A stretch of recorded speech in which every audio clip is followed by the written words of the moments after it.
Hi guys, this week we're learning all about geometry and a little bit of perimeter, and a couple of you guys had questions about how to classify shapes.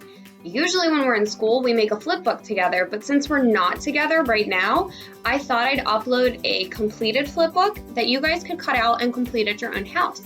So all you're going to need are 7 pieces of printer paper, a printer, some scissors, and a stapler or glue or a hole punch and string. I only have glue, so that's what I'm going to use. After you have printed out your sheets, you're going to cut out around the outside. You're going to want to do this as neatly as possible so that your flip book looks great at the end.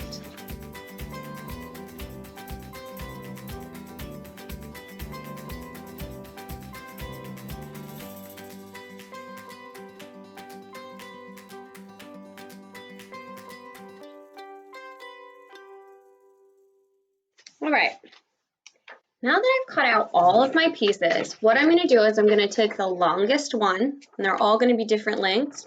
You're going to start with the longest one, which is the last page. And since I'm using glue, I'm going to just glue at the very, very top. Not a lot, just a little bit of glue.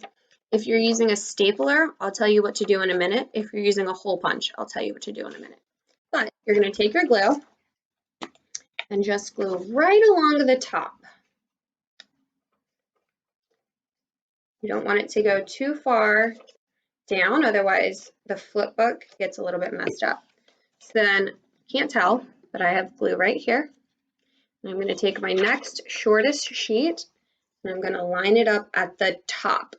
If you line it up at the bottom, it's not going to work. So line it up at the top. And as you'll see, you're starting to get that flip book type structure.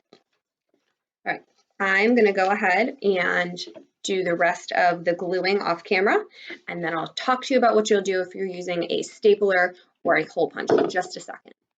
All right, so I'm all done, and as you can see, I have like a little flip book. So if I'm looking to find out more about parallelograms, I go to the parallelograms form, and I can read the definition and see some examples. If I want to know more about rhombus, I can find out about the rhombus by reading the definition.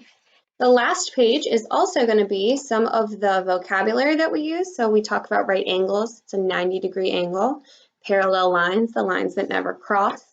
There's also some examples of some other polygons that we don't really talk about very often, so they didn't get their own page.